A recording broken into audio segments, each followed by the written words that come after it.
Alright, what we're going to look at here is Unconditional Surrender Case Blue. This is one of a couple of print and play trial balloons that have been thrown out for the Unconditional Surrender game, which I believe is meant to cover the entire European theater of operations. And my hope here is that if it does well, there'll be a Pacific link for it as well.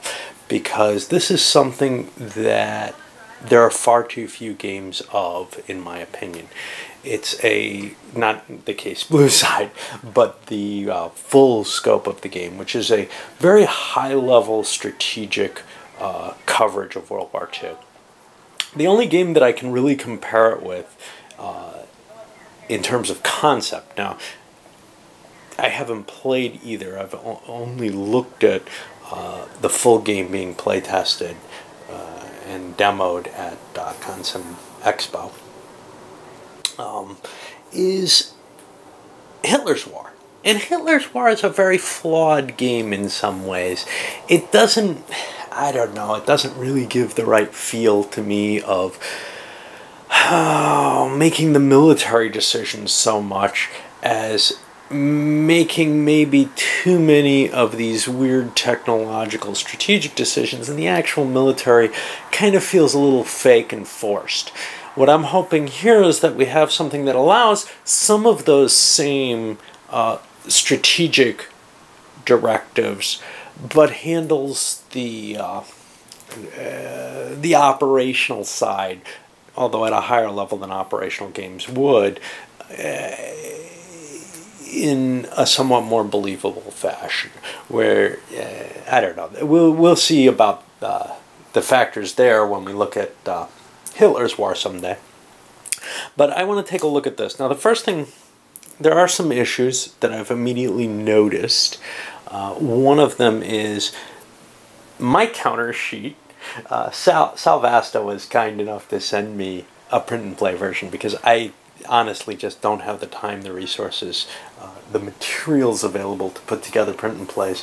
I have a couple sitting over here in this pile that I haven't gotten to yet that I wanted to put together, that I printed out when I had access to some color printers. But here, you know, he was kind enough to say, look, I think it'll help if we get, you know, some added exposure because whatever. And I'm glad to do it because I'm interested in seeing how this plays. If I had the time to have printed and played it myself, I would have.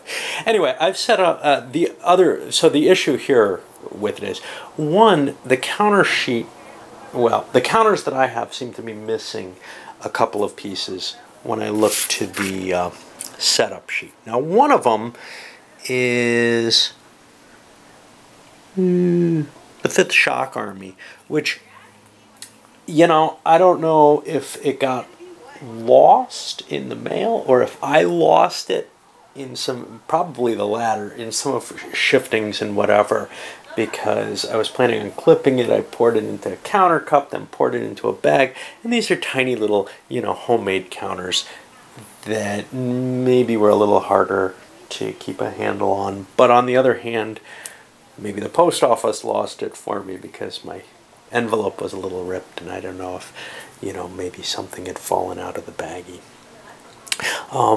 Another issue, though, is there's this 62nd USSR, and I looked on the counter sheet, and that doesn't even exist. Now, I'm missing 2 counters total, which is odd. One of them, we've already mentioned, the 5th Shock, and I put that into its position. I made my own little thing. I don't think that's too harmful to have a couple homemade counters. I've got other games that I've had to do this in. But the 62nd doesn't appear to be on the counter printout that was released. I looked at the newest version and it's not there, and the setup still indicates it. So there was also, I think, a typo or mistake in the rules that I found as well, but I forgot to write it down. Maybe we'll hit it when we hit it. One thing I'd like to point out right away, and you've got these kind of player aid charts, and I assume when we get to the final version of the game, like with the board and the counters, that these are going to be a little bit you know, larger typeface, because that's going to be a tough typeface to read. Of course, what's kind of nice about the print and play version is it gets you all this information on single sheets of paper. But some of us have hard time reading little print. And another thing is this tracking marker holding box here. Being on one of these tables, especially since the print is small, I want to pick the table up and read it. Now I can slide these out of it, and I may end up having to do that, but that's just kind of design-wise not great. But the other one is sequence of play should probably end up on its own table, in case that's something that hasn't been decided on the final edition. This looks like something, now for me to explain the rules, basically I've ripped it off the back of my rule book. Hey, it's only a print and play, I can staple it back together, so that I can follow through what has to happen on these, because this is like Axis Empires, something of a procedural game, and very much like it, very different from anything else I've ever seen. The ideas that run through this game are not something that's at all standard in wargaming, and I think that's very exciting actually.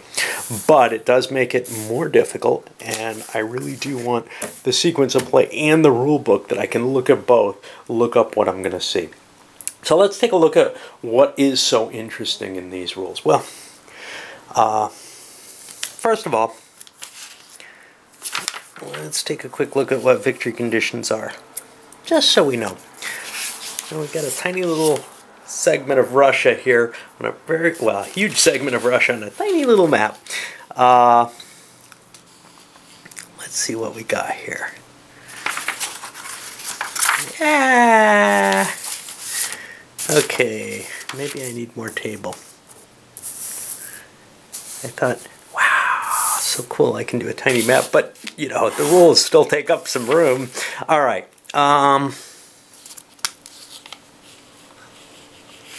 I want to find where victory is. Maybe it was right at the beginning. Yes, I've read through these. The victory conditions are set forth in the scenario. Ah, yes. Okay. So, yeah. There's a number of factory locations. I count 4 of them now that I've put my counters on the map. I'm not sure if that's all there are, but that's what I can see. If you hold all of them at any any time, yeah, it looks like at any time, you win. For the Russians, that means gaining 1, but this is the beginning of Case Blue, and then we're going to see, what is it, Operation Saturn, I think? I don't know my Russian operations very well, so I'm afraid.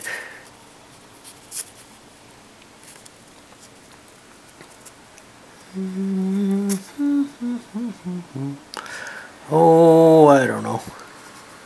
Somewhere it tells me what it's supposed to be. Maybe that was over on Board Game Geek. Okay. So that's the automatic victory conditions. If you can't get that, though, cities become the important thing, and whoever owns the most of them wins. Now, cities are going to be these kind of gray dots here, and the ports as well. Ports don't actually have an effect in Case Blue, but they will be important in the final game. And we don't have rules for them, they're just cities right here. What else do we have? Terrain-wise, we have these little dashed lines, and I think these solid lines, which are roads and rail lines, they're treated exactly the same. And they'll be affecting movement costs under certain specific cases. And let's see what else we have. Okay, so these kind of shaded areas with a dot in them, those are unavailable to land units for this situation. You can fly air units through them, but land units can't actually move on them. Anyway, let us take a look at what the sequence here is. So the first thing that happens is a weather segment, and you're going to roll over here to determine the weather based on the month. And at the beginning of the game, we're in the July through September range, we'll be always seeing fair weather. Great. Then we hit an economic segment, and that, there's a chart somewhere here for production cost. You're going to get, monthly production. Each country, Germany, Romania, Italy, and Hungary only get one each. And the USSR gets variable a little bit more after December of 42. And they also have variable in the sense that the number of factories they hold. They get 2 extra points for each factory they hold. So at the beginning of the game, we'll mark those out, and the Russians will get 6, plus their 3 factories times 2 gives them 6 more. They'll have 12 production points. All right. Now, after you calculate the production, you don't do anything with it right away. And this is really, I think, where the game takes its unique turn, which is most strategic and otherwise World War II games. Well, if you have production points, you buy units with them. Maybe you buy special things as well. For example, in WIF you have the offensive chits, which give you all kind of bonuses, and you know, they cost you a certain amount of production points, I believe, as well as oil, and they allow your offensives to be much, much more effective. Well, here, instead of representing it that way, everything costs. And this is very, very realistic, because moving an army is expensive. So what you're going to see is during the action phase, and this kind of fits with the CDG, what the CDG games are trying to capture, which is, hey, you got to pay resources that you could be using to build units. Well, you can also pay them to move, essentially. You have to make a choice. How are you going to use your card? Is it going to move? Is it going to, you know, use units? Or are you going to get some special event that maybe indicates something you can do? Well, here, what you're going to be doing is it costs your production points to activate units when you actually move them. It also costs to improve your units, and here's the neat one. Your air units, and I'm not sure. Oh, Sal sent me a bunch of these little things, and I assumed they were for marking sorties. I'm not sure I figured out what to do with them yet. I really do not understand. Maybe I can track cities with them or something. I have no idea. Anyway, sorties are marked with these little markers here. How many sorties you have already flown, essentially. And the more that you fly, the less effective you are. For example, once you've already flown 6 sorties, you have a -6 to your die roll modifier for combat, and you can't fly any more activities. So you want to keep your sorties marker low, and that's kind of indicating how well prepared your Air Force is. Well, you're able to remove sorties by paying 3 production points. That takes 2 sorties from an air unit. Just like you can improve units, you can improve your sorties. Now, I'm not sure when that's done. Is that only done in the replacement phase? I think that's only done in the replacement segment. So you have to repair your planes. You have a limit to how much, you know, you can't just spend these points to recover units in the middle of your action phase, essentially. Okay, so let's see what we got here. You also have your mobilization costs, and your improvement is going on there. So for example, if you mobilize a new air unit, it comes in with 4 sorties already spent. It's pretty badly. It's not a very effective unit yet. And then you can slowly recover it by not flying it, right? Because you're only... well, maybe I'll have to look at that, because it says remove up to 2 sorties from an air unit. I think that sounds like you can only do 1 replacement cost on each air unit. Okay.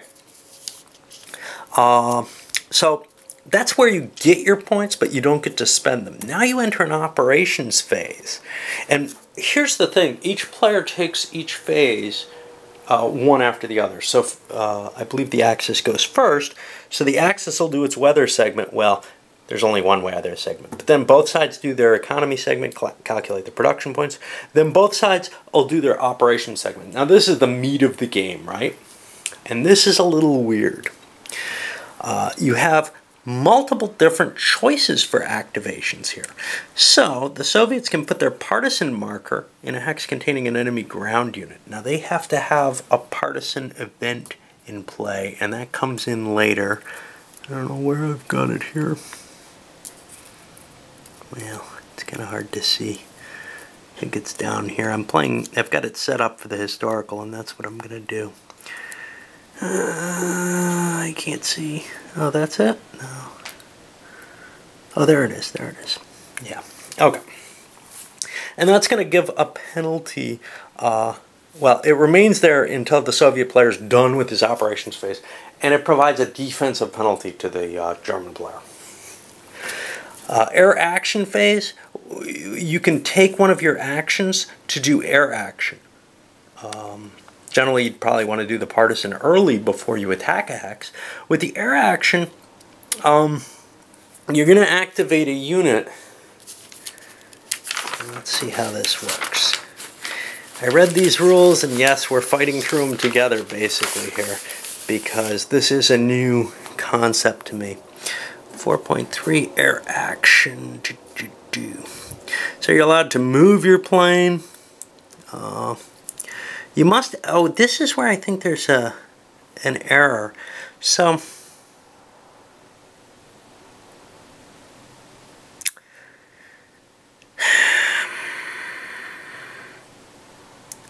you see, the air movement prohibitions cannot end in a hex containing an enemy zone of control unless it contains a friendly city or unit.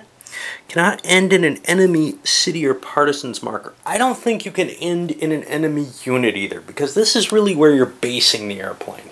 Okay, so activate to perform an air action. Activating an air unit doesn't cost, but it does do sorties to the plane. Now, when you activate the plane, there's things you can do with it other than movement. And movement looks like a strategic movement to put a plane into a hex with a transport line or a friendly city. And it must be traced from the... You must be able to trace supply from the ending location back to a supply source. So you're flying to a supply source. Now, it costs you a sortie to spend your movement. But here's the thing, you can do other things here. So if a ground unit enters a hex with your air unit, you're displaced. That's why I don't think you can land in a place with it. I think that's just an omission. Air combat, well, I can do an air strike. And I can do that. I could also do air support. But an air strike, I make an attack within 7 hexes. I point out a plane. I don't actually have to move there, but I trace the path of movement through legitimate hexes. And there are restrictions for there. A movement cannot enter an air movement prohibited hex. Okay. I can't enter the... no, that's okay. Those are all okay. All right. So I declare the unit to be attacked, and I trace an air movement path from it. I don't actually move the counter, and then with an airstrike, I'm attacking an enemy air unit. I resolve an air combat. Now, all combat in this game is resolved in kind of the same manner. There's sort of a general method to it, which is kind of like a Hitler's War type thing.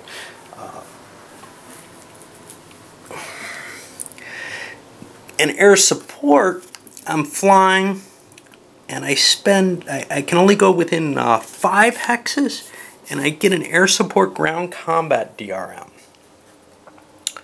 Now let's see what that's going to be. Oh boy. Alright, I don't think I see it there, so let's see how this works out.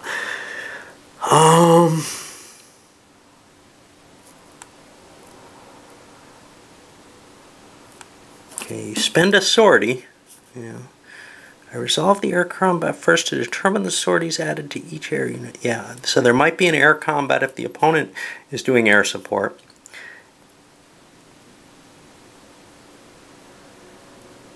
And then I don't know what happens. I don't know what kind of modifier I get. You can see there's a lot of chart here to kind of zone out on.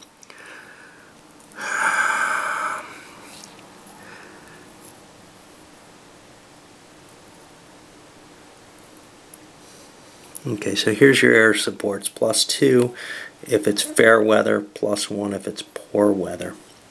Okay. Alright. Let's see what else we got here.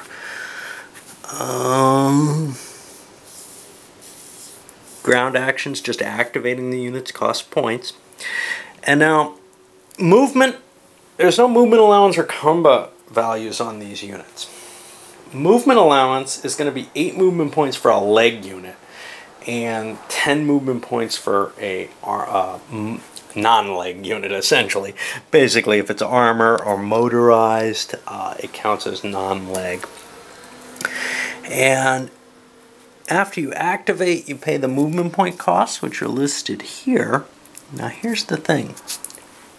Not only do you have, so to attack a unit, you have to pay to move to the unit. You have to pay movement point cost to enter the hex of the unit, though you don't actually enter it. And you pay a movement point cost for the attack itself, which is listed here as an addition. And it costs more the worse the weather.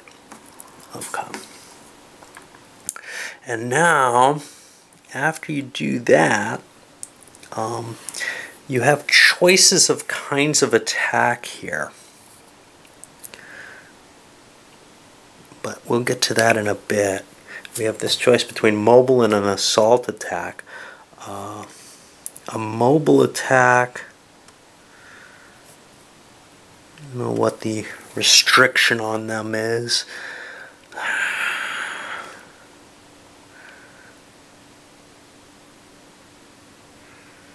Okay, any type of ground unit is moving, it can do a mobile attack. And the disadvantage to a mobile attack is that it's only that one unit involved, basically. An assault allows you to bring other units into play, and then you declare the actual assault to be resolved at your option during the action phase.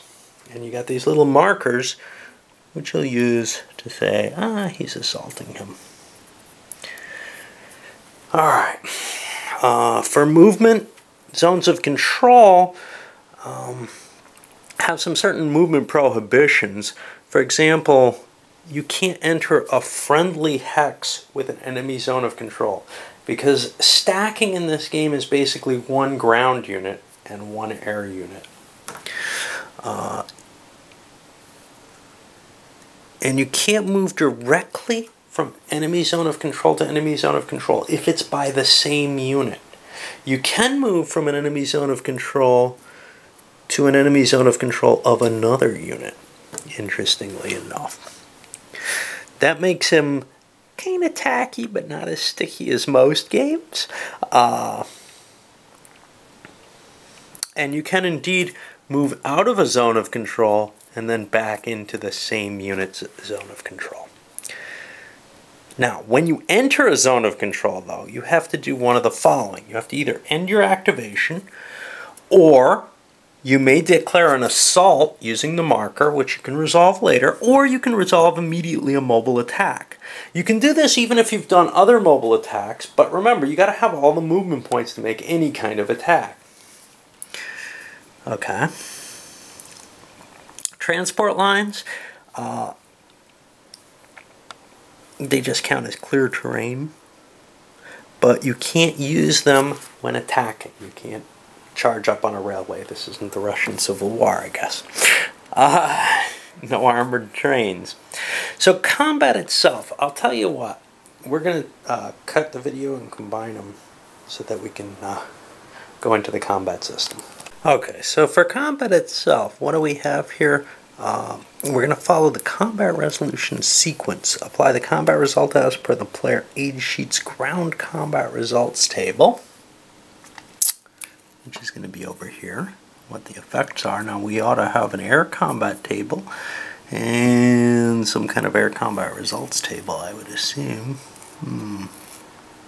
Yeah, they're kind of judged there. All right. We don't actually have a... Alright. So let's see. We can't do a mobile attack and designate an assault attack in the same phase. It's one or the other. So you can't just charge forward, overrun enemies, and then stop and have a set-piece battle. You can have multiple mobile attacks, but only one assault and no mobiles with it. You resolve a designated assault at any point during your operations phase, except while a unit's performing an action, which is to say, I can throw more units into the assault and declare them, and then eventually trigger it after I'm done with my units. Okay, no matter how many units are marked to assault the same hex, up to only 3 max can assault in a single combat resolution. Others can resolve in separate combat resolution against the hex. And what's kind of weird here is if I drive the enemy off with, say, some of my units that are assaulting, the other one can still make an attack against that hex if something else wanders into it that I want to hit. I'm not sure why you'd necessarily want to do that, but it's specified and spelled out that way. Let's see. All assaults don't have to be resolved at the same time. You trigger them when you like. When the assault is fully resolved, you remove the markers. And if there's no enemy ground unit, then you remove the assault markers. Yeah, if you attack a hex where there's... If you assault a hex where there's no units anymore, you are allowed to advance after combat after those. Okay, a retreat is going to be a 1 hex move, and the retreat is maybe forced upon the defender. It goes 1 hex away from the attacker. In an assault, the move away from any one of the attacking units. The defender chooses which attacking unit he's moving away from. You can't retreat into an enemy city. You can't retreat into a hex containing an enemy zone of control unless there's a friendly city. And you can't violate the normal movement or stacking limits. Okay. If a reduced unit can't retreat, it's eliminated. And if it was a mobile attack, you put a no enemy zone of control marker, one of these, in the defender's hex. And you know, it's really hard to grasp the rules because of the way they're written. That's why I've read through them and I don't have an idea. I think playing the game may give a better idea, and we may kind of be able to explore it better there. And I don't know, maybe I can come back and do a better job of the rules, but you know, I feel like presenting them this way, it's sort of asking for someone who thinks this way and doesn't think in procedural rules basis to try and muddle through them in this way.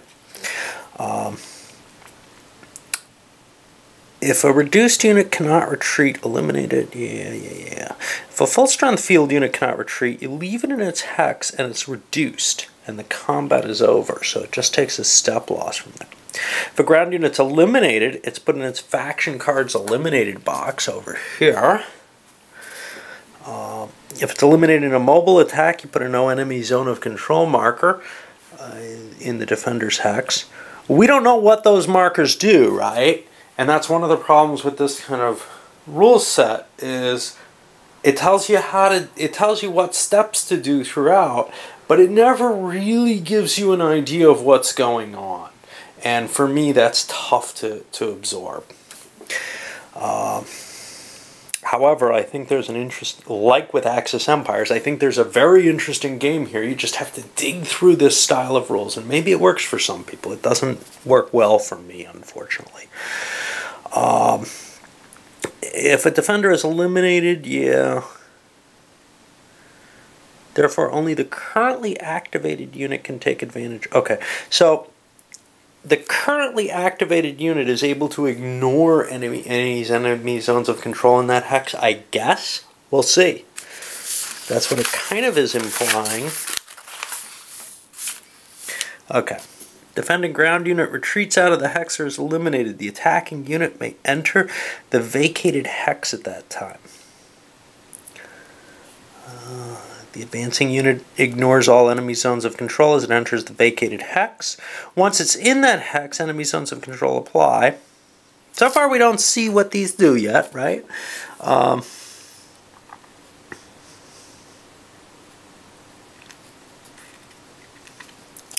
If there's an enemy air unit in the defending hex and an attacker moves into it, the enemy unit must immediately move out, and there's an air displacement rule, right? And I think that costs you a sortie if you have an extra one. If it's a mobile attack, the phasing unit can continue its activation and conduct more mobile attacks. A partisan marker does not affect advance after combat into or out of its hex. Also, that marker remains in its hex. Typo there. Supply check. A subphase is performed after the phasing player is done with the action subphase. Okay, so once you're done with your actions, you're going to check supply and make sure your units are in supply. And we'll go back to that because that's a separate step here. Let's see how the combat works, and we'll avoid the logistics phase, and we've got to look for, and it's in the lookup rules how combat works. Now, lookup rules are like in the Axis Empire's rulebook. These are supposed to be things, hey, you don't have to know these, you kind of look them up when you need to. Well, I don't like having to look through the rules regularly. I would expect to know their base combat rules, but we'll see. Okay. All combat uses the same sequence, and this is why it's here, is because we don't want to have air combat and ground combat and everything explained, because it is a complex method. So it's not really a, you don't need to know it. So here's the sequence. If a step doesn't apply, skip it. If it's an assault ground combat, the phasing player declares its primary attacker and up to 2 additional attackers. Each side is going to be using a yes or no marker for committing any of the following. And that's going to be event markers or 1 air unit. Now, I expected that there would be 2 of these little markers for yes, no. 1 for yes to events and 1 for yes to air markers. It looks like if you're committing anything special, you put it on yes. You don't have to have 2 different markers. That's not absolutely clear from this, but okay. If you reveal a no, you can't commit anything to the combat. If you sent a yes, you must commit at least 1 eligible event marker or air units. Now, air units, we already know where they are. We're not sure how they're committed to a combat yet. But event markers are these little things, and they're going to have special abilities. So like tanks has its own special ability, ground attack, ground support has its own, and they're listed on the back kind of. So this says ground combat plus 1 DRM. And what does the tank say? Tank says tanks. Guess you gotta look that one up. Okay.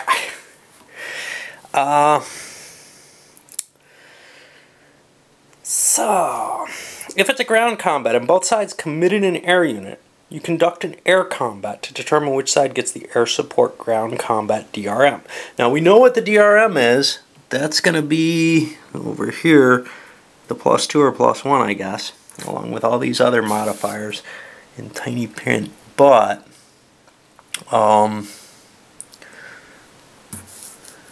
let's see. For the air combat, well, I guess we pause, from what I understand from it, and we do an air combat kind of nested within this ground combat here. Temporarily stop the ground combat and start a new one solely between the air units. The ground combat attacker is also the attacker in the air combat. And then when we're done with that, we go back to where we were. Kind of like nested function calls. Each side determines its own combat die roll modifiers based on the type of combat. And that's, we got all these listed here. And we're just going to go through them as we play, because I have not been able to filter them through. There's a lot there, right? You know, you can see ground combat modifiers, all kinds of things. German units just get a natural +2, but guards are shocked, get a +1 for the Soviets, and this, that, and the other. All kinds of effects, and you're going to kind of feel like they're their tank unit defending in a hex with fair weather, you know, or poor weather. Air combat has to have its own modifiers here. German units again have the bonus. The weather, well, both sides get a -2 for defending or attacking. So if it's an air-to-air combat, both sides get a penalty. Now that it's important that you track all of these, because the chart is not just a linear relationship between the attacker has a +3 and the defender has a +2. Well, that's essentially a +1. It's not the case. You actually will see differing results based on how intense the battle is by the modifiers. Or at least that's what they tell me. Again, I haven't studied the chart to see, and we'll see as we play what the effect of that is. Each side rolls one die and applies its own die roll modifier. If applicable, per the DRM table, divide a side's modifier by 2. Whoa, where's that? Okay, well, I'm looking for a divide by 2. I do not really see that anywhere. Here we go. Divided by 2 for each one of these, and you round up after each, which is if units are out of supply, or if you're defending in a hex or attacking a unit in a hex affected by severe weather. So severe weather is going to cut losses just because the battle can't be as intense. Okay. And maybe there's events and stuff that do it too. On the combat results table, you cross-reference the attacker's value across the top, and you got little markers to keep track of the 2 die roll modifiers, while you're adding them up, if that's important. And for solo, it certainly would be important for me to track one and then track the other one. So then you cross-reference, and we've got the attacker, I guess, across the top here, and the defender here, and we'll see, after we make the rolls, what actually happens. I wonder what an asterisk is.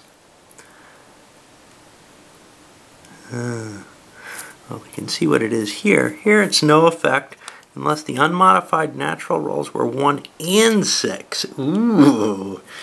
And that'll be a problem there. Okay.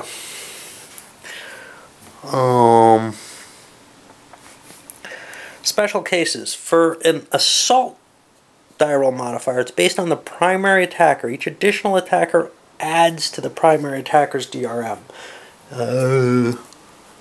I guess that's indicated in here somehow. So the primary attacker would be like the German unit +2 or whatever. But where's the additional units? Here it is. +2 per additional attacker, tank, or shock. +1 per additional tag unit other than that. Okay. And I think this is going to be very interesting. It's a struggle because it's a very new type of system. And certainly it would probably be easier for everyone if a more polished person was explaining it. But this is kind of what you get with me. I want to show you how it's difficult to grasp the rules as well as the actuality of them. Okay, isolated DRM's another special. A defending unit's isolated if it has no hex it can retreat to and is not adjacent to a friendly city or ground unit.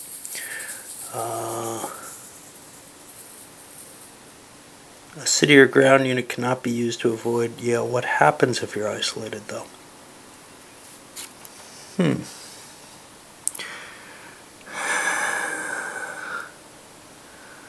We have no supply, but we don't have isolated.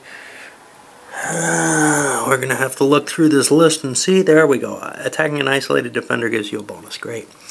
And I don't see a minus for the defender, but it may be in there. Okay.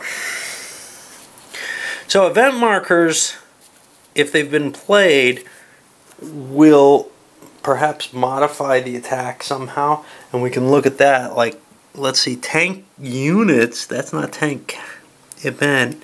Per event marker. Here they are. Tanks. It makes a single leg unit into an armored unit for that battle. Russian artillery gives a bonus on a Russian assault. Ground support gives a bonus, but it can't be used by a Germany unit.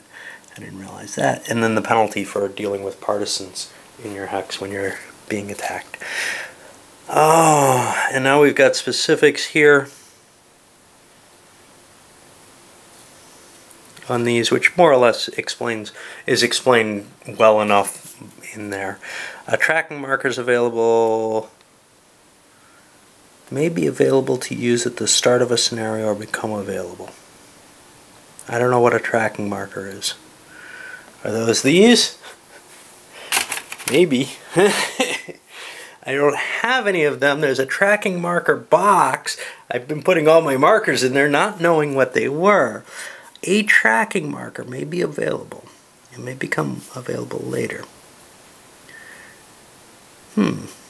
Plus or minus DRM.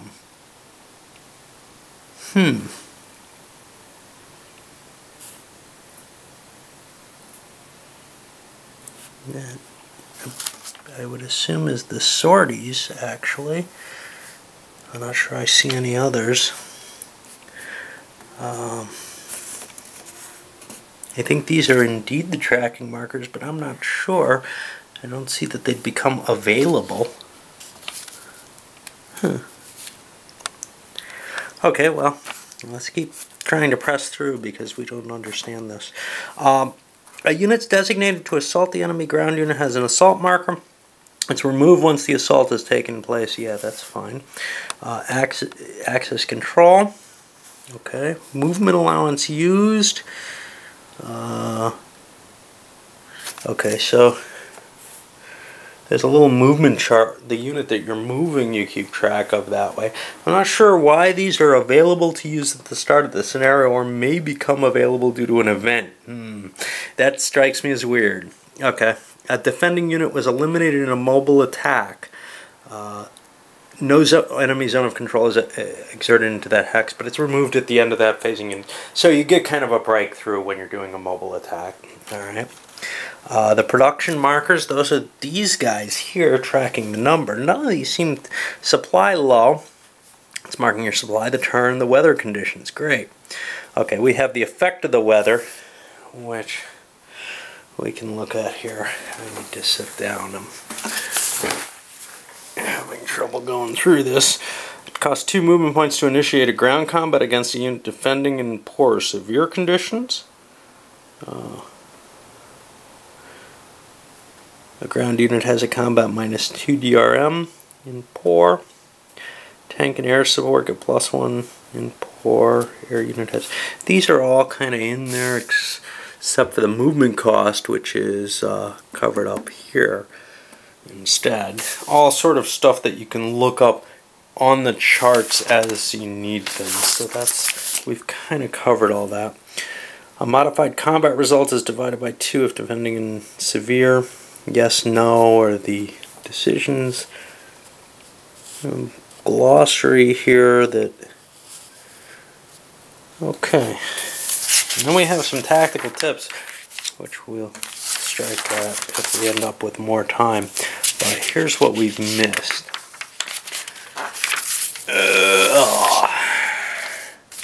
We've missed the supply check subphase. Now this happens, basically, let's say the German player is going, for his operations phase, he does his action subphase, then he does his supply check subphase, and then we go back and the Russian does action and supply check subphase.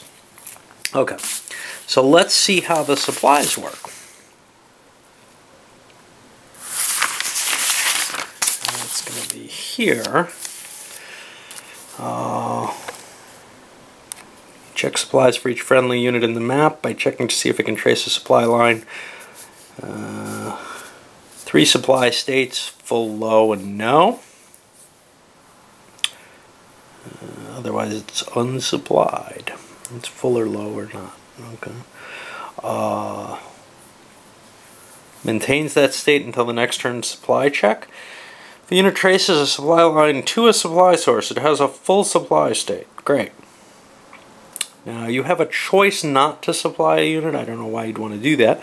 If you cannot trace a supply line or you choose not to, it reduces by 1 level. If it's low, it goes to no. If it's marked with a low or a no, if it's not marked with a low or a no, it gets low.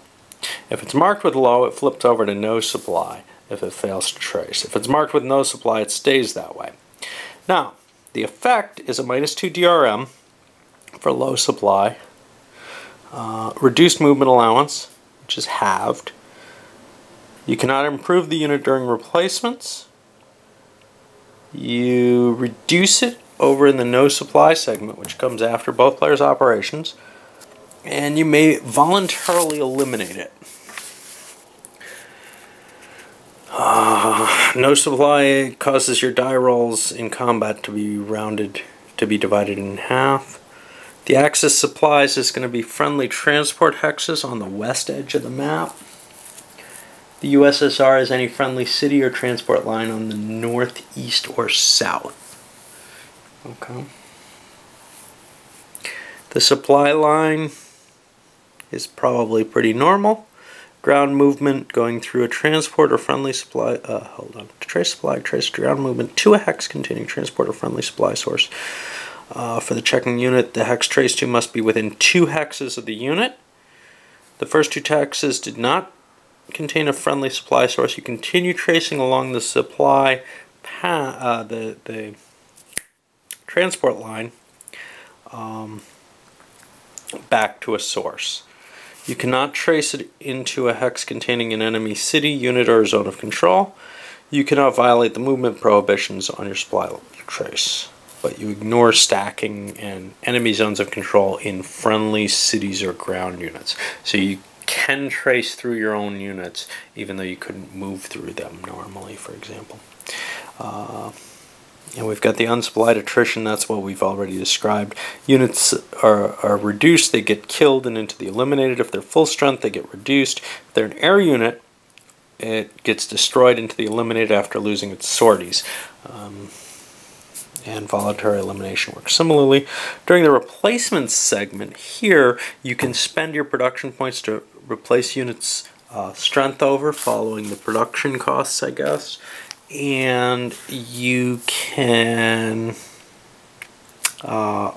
also increase up to 2 sorties on a unit, on an air unit. And no more than that, I guess, so there's some cost there. The upgrade segment, you can upgrade units with upgrade units, which are showing from here. So like ground units can be upgraded to these motorized guard units, which are presumably stronger on the combat numbers. There's no way to really tell by looking at the counters. And you can mobilize new units, reduced ground units, except for the USSR. When they build a leg unit that's not the shock unit, it's mobilized at full strength for the cost, and that's listed here. 1 point for them, 1 point for a reduced for anyone else. And then improving the units costs another point if you had them. Oh no, that's improving, or yeah, improving I think is flipping them back to full strength. Mobilization locations, access place on the west map edge, limited 2650 to 3450, which will be along that line. And the USSR can place in a city or on the northwest, northeast, or south, not occupied by Axis unit or marker. Cannot be placed northwest of 2655 over here. Great. Air units must be placed in a hex containing a transport line or city and a supply, I mean, all kind of specifics here, but it's so hard because everything's so specific. There's no big, broad general to explain the rules, basically. And at the end of the turn, you see if you win, you move the marker.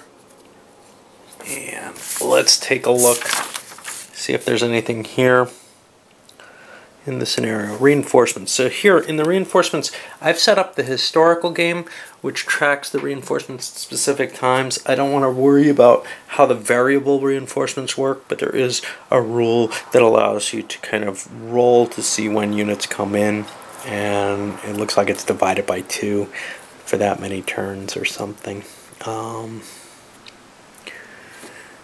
Special rules for the Soviets. Are there special rules for the...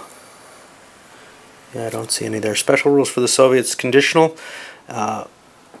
when the Axis comes within 3 hexes of Grozny, down here, or that puts the 45 and 46 into 2 hexes near Grozny, I guess. And then the Axis grounding continues. If there's an upgrade, USSR Guard motorized unit can upgrade any USSR infantry except the Shock. Okay. Well, let's give it a shot.